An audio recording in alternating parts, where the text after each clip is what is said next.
আসসালামু আলাইকুম। এখন শুনবেন সংবাদ শিরোনাম।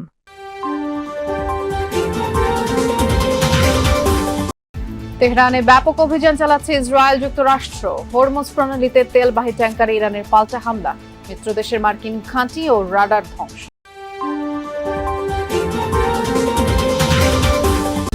আরব দেশগুলোর মার্কিন ঘাঁটি থেকে হামলা না হলে পাল্টা অভিযান নয়, ঘোষণা ইরানের। সীমিত পরিসরে চালু হলো দুবাই বিমানবন্দর।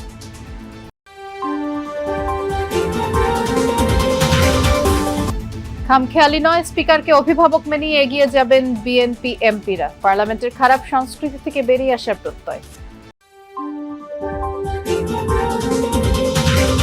নরসিংদীর পলাশ উপজেলার স্বাস্থ্য কমপ্লেক্সে স্বাস্থ্যমন্ত্রীর ঝটিকা সফর। চিকিৎসক ও স্টাফ অনুপস্থিত থাকায় ক্ষোভ, করতে হবে জবাবদিহি। এতক্ষণ শুনছিলেন সংবাদ শিরোনাম, এখন শুনবেন বিস্তারিত। ইরান জুড়ে দফায় দফায় হামলা চালিয়ে যাচ্ছে যুক্তরাষ্ট্র ইসরায়েল যৌথ বাহিনী। তেহরান বিপর্যস্ত। ভয়াবহ হামলার শিকার ঐতিহাসিক মেহরাবাদ আন্তর্জাতিক বিমানবন্দর। ব্যাপক ক্ষতিগ্রস্ত ইস্পাহান, কোম, নাতানজের মতো গুরুত্বপূর্ণ শহরগুলো। কেবল সামরিক স্থাপনা নয়, টার্গেট করা হচ্ছে দেশটির আবাসিক এলাকা, স্কুল, হাসপাতাল। রাতভর দফায় দফায় হামলা, বিস্ফোরণের বিকট শব্দে কেঁপে উঠছে তেহরান। রাজধানীর পাশাপাশি ইসরায়েল যুক্তরাষ্ট্র যৌথ বাহিনীর তাণ্ডবে বিপর্যস্ত ইরানের ইস্পাহান, কোম, নাতানজের মতো গুরুত্বপূর্ণ শহরগুলো। কেবল সামরিক ঘাঁটি, কৌশলগত গুরুত্বপূর্ণ স্থাপনাই নয়, আবাসিক এলাকা, স্কুল ও হাসপাতাল লক্ষ্য করেও হামলা চালিয়েছে যৌথ বাহিনী। শনিবার যুক্তরাষ্ট্র ইসরায়েলের ব্যাপক বোমাবর্ষণে ক্ষতিগ্রস্ত হয়েছে তেহরানের মেহরাবাদ আন্তর্জাতিক বিমানবন্দর। তেল আবিবের দাবি, বিমান হামলায় নিহত হয়েছে ইরানের সর্বোচ্চ নেতার কার্যালয়ের deputy chief of staff Ali Asghar Hejazi. Qom শহরে বোমা হামলায় নিহত হয়েছে অন্তত 2 জন। বিস্ফোরণে ভয়াবহ ক্ষতিগ্রস্ত হয়েছে নাতানজ। বিধ্বংসী অভিযানের ছবি ও ভিডিও প্রকাশ করেছে মধ্যপ্রাচ্যের যুক্তরাষ্ট্রের সেনা কমান্ড সেন্টকম।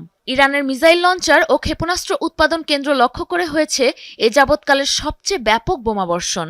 ইরানের প্রথম 2 স্তরের সব গুরুত্বপূর্ণ নেতাকে হত্যা করা হয়েছে, এমন দাবি মার্কিন প্রেসিডেন্টের। জানান, বিনা শর্তে আত্মসমর্পণ ছাড়া আর কোনো পথ খোলা। মার্কিন সেন্টকম জানিয়েছে, 1 সপ্তাহে ইরানের 3,500-এরও বেশি লক্ষ্যবস্তুতে হামলা চালানো হয়েছে। ধ্বংস করা হয়েছে গুরুত্বপূর্ণ প্রশাসনিক স্থাপনা, অবকাঠামো, এমনকি আবাসিক এলাকাও। পারস্য উপসাগরের কাছে মাল্টার পতাকাবাহী একটি তেলবাহী ট্যাঙ্কারে হামলা চালিয়েছে ইরানের বিপ্লবী গার্ড বাহিনী IRGC। দেশটির গণমাধ্যম তাসনিম নিউজের প্রতিবেদনে জানানো হয়েছে এই তথ্য। জানা যায়, পারস্য উপসাগরে অবস্থান করছিল প্রিমা নামের মাল্টার পতাকাবাহী ট্যাঙ্কারটি। হরমুজ প্রণালী দিয়ে জাহাজ চলাচলের উপর নিষেধাজ্ঞা দেওয়া সত্ত্বেও তা অমান্য করায় ট্যাঙ্কারটির উপরে IRGCর নৌবাহিনী হামলা চালায়। এখনো কোনো রকম হতাহতের খবর পাওয়া যায়নি, তবে ইরানের মেরিন ট্রাফিক ওয়েবসাইটের প্রকাশিত তথ্যের ভিত্তিতে জানা যায়, জ্বালানি তেল ও রাসায়নিক পরিবহন করছিল ওই ট্যাঙ্কারটি। ইরানের অব্যাহত হামলায় বাংকারে আশ্রয় নিচ্ছে লাখ লাখ ইসরায়েলি। শনিবার রাত থেকে ইসরায়েলি ভূখণ্ড লক্ষ্য করে ক্ষেপণাস্ত্র হামলার পরিধি বৃদ্ধি করেছে ইরান। তেল আবিব, হাইফা সহ বিভিন্ন অঞ্চলে বসবাসরত ইসরায়েলিরা এখন নিরাপদ আশ্রয়ের খোঁজে ছুটছে। ইসরায়েল যুক্তরাষ্ট্রের যৌথ হামলার মধ্যেই মধ্যপ্রাচ্যের দেশগুলোর সাথে সমঝোতার আভাস দিল ইরান। প্রতিবেশীদের উপরে হামলায় দুঃখ প্রকাশ করেছেন প্রেসিডেন্ট মাসুদ পেজেশকিয়ান। তিনি বলেন, এসব দেশে অবস্থিত মার্কিন ঘাঁটি থেকে হামলা না হলে আর পাল্টা হামলা চালাবে না তেহরান। এই ঘোষণার পর মধ্যপ্রাচ্যের পরিস্থিতি স্বাভাবিক দাবি করে নাগরিকদের বার্তা পাঠিয়েছে কাতারের স্বরাষ্ট্র মন্ত্রণালয়। সীমিত পরিসরে দুবাই ও আবুধাবি থেকে বিমান চলাচলের অনুমতিও দিয়েছে সংযুক্ত আরব আমিরাত। 1 সপ্তাহ ধরে এভাবেই মধ্যপ্রাচ্যের বিভিন্ন দেশে মিসাইল আর ড্রোন হামলা চালিয়ে আসছে ইরান। হামলা হয়েছে এয়ারপোর্ট, জ্বালানি আর আবাসিক হোটেল সহ বিভিন্ন স্থাপনায়। বিপর্যস্ত হয়ে পড়েছে সেখানকার জনজীবন। তবে শনিবার হঠাৎই নিজেদের অবস্থান পরিবর্তনের ঘোষণা দেয় তেহরান। ইরানের প্রেসিডেন্ট মাসুদ পেজেশকিয়ান জানান, আরব দেশগুলোতে হামলার কোনো অভিপ্রায় ছিল না দেশটির। সৌদি আরব, কাতার আর বাহরাইন সহ মধ্যপ্রাচ্যের বিভিন্ন দেশে থাকা মার্কিন ঘাঁটি লক্ষ্য ছিল বলে জানান তিনি। প্রতিবেশী দেশগুলোয় হামলার জন্য ক্ষমাও চান ইরানি প্রেসিডেন্ট। এদিকে ইরানের প্রেসিডেন্টের এমন বক্তব্য প্রকাশ হতে না হতেই মধ্যপ্রাচ্যের অন্যান্য দেশগুলো থেকে আসতে থাকে ইতিবাচক সংকেত। মধ্যপ্রাচ্যের পরিস্থিতি এখন স্বাভাবিক দাবি করে নাগরিকদের মুঠোফোনে বার্তা পাঠিয়েছে কাতারের স্বরাষ্ট্র মন্ত্রণালয়। কাতারের জনগণের আর আতঙ্কিত হওয়ার কারণ নেই বলেও জানানো হয় খুদে বার্তায়। সীমিত পরিসরে দুবাই আর আবুধাবির বিমানবন্দর দিয়ে বিমান চলাচলের অনুমতি দিয়েছে আরব আমিরাত সরকার। আন্তর্জাতিক বিভিন্ন গণমাধ্যম বলছে, এখনও ইরানে হামলা অব্যাহত রেখেছে যুক্তরাষ্ট্র, ইসরায়েল। ওয়াশিংটনের নিঃশর্ত আত্মসমর্পণের আহ্বান প্রত্যাখ্যান করেছে। দেশে জ্বালানি তেলের পর্যাপ্ত মজুদ আছে। সরকারের পক্ষ থেকে বারবার নিশ্চয়তার পরও পাম্পগুলোতে তেল সংগ্রহে মানুষের হুড়োহুড়ি বাড়ছে। রাজধানীর প্রতিটা পাম্পেই ব্যাপক চাপ দেখা গেছে। দীর্ঘ সময় লাইনে দাঁড়িয়ে চাহিদা অনুযায়ী তেল না পাওয়ায় অনেকেই ক্ষুব্ধ। পাম্প কর্তৃপক্ষ বলছে, তেলের পর্যাপ্ত মজুদ থাকলেও গত দুদিনে কয়েক গুণ ভোর থেকেই জ্বালানি তেলের জন্য পাম্পগুলোতে দীর্ঘ লাইন। বেলা বাড়ার সাথে সাথে লাইনের শেষ খুঁজে পাওয়া দায়। আসাদগেট ফিলিং স্টেশনে তেলের জন্য গাড়ির সারি জিয়া উদ্যান ছাড়িয়ে যায়। ত্রয়োদশ জাতীয় সংসদের প্রথম অধিবেশনের আগে দলীয় সংসদ সদস্যদের নিয়ে প্রশিক্ষণ কর্মশালা করছে বিএনপি।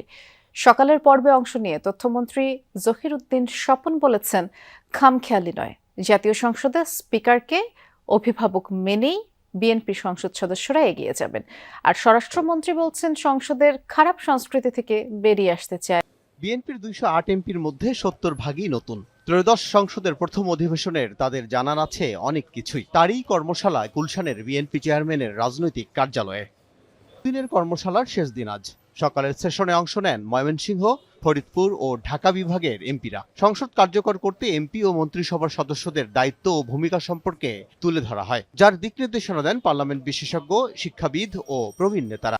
সংসদের আচরণবিধি, বাজেট সংক্রান্ত নথি বিশ্লেষণ ও কমিটিগুলোর কার্যক্রম সহ প্রয়োজনীয় বিধিবিধান সম্পর্কে ধারণা নেন এমপিরা। দলের স্থায়ী কমিটির সদস্যরা বলেন, নেতিবাচক সংস্কৃতি থেকে বেরিয়ে আসতে চায় বিএনপি। নতুন সংসদ সদস্যরা বলছেন, দলের পক্ষ থেকে এমন আয়োজন বাড়িয়েছে আত্মবিশ্বাস।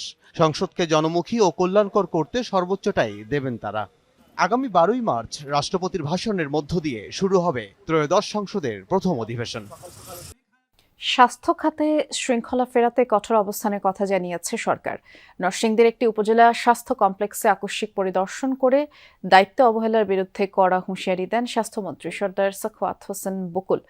একই দিন রাজধানীতে এক নীতিগত সংলাপে অংশ নিয়ে স্বাস্থ্য প্রতিমন্ত্রী ডক্টর এম.এ. মুহিত জানান, সর্বজনীন স্বাস্থ্যসেবা নিশ্চিত করতে শিগগিরই চালু হবে ই-হেলথ কার্ড। শনিবার সকাল 8:30 পূর্ব ঘোষণা ছাড়াই হঠাৎ নরসিংদীর পলাশ উপজেলা স্বাস্থ্য কমপ্লেক্সে স্বাস্থ্যমন্ত্রী সর্দার মোহাম্মদ সাখাওয়াত হোসেন। হাসপাতালে ঢুকেই প্রথমে চিকিৎসক ও স্টাফদের হাজিরা খাতা এবং ডিউটি রোস্টার যাচাই করেন মন্ত্রী। এ সময় কয়েকজন চিকিৎসক ও কর্মচারীর অনুপস্থিতিতে অসন্তোষ প্রকাশ করেন তিনি। হাসপাতালের লাইনে দাঁড়িয়ে থাকা রোগীদের অভিযোগ ও সমস্যার কথা শুনেন স্বাস্থ্যমন্ত্রী। বলেন, প্রান্তিক মানুষের স্বাস্থ্যসেবায় কোনো ধরনের অবহেলা সহ্য করা হবে না। এদিকে রাজধানীতে স্বাস্থ্য খাতে সংস্কার এবং সর্বজনীন স্বাস্থ্যসেবা নিশ্চিত করতে এক সংলাপে অংশ নিয়ে ই-হেলথ কার্ড চালুর উদ্যোগ নেওয়া হয়েছে বলে জানিয়েছেন স্বাস্থ্য প্রতিমন্ত্রী ডক্টর এম.এ. মুহিত।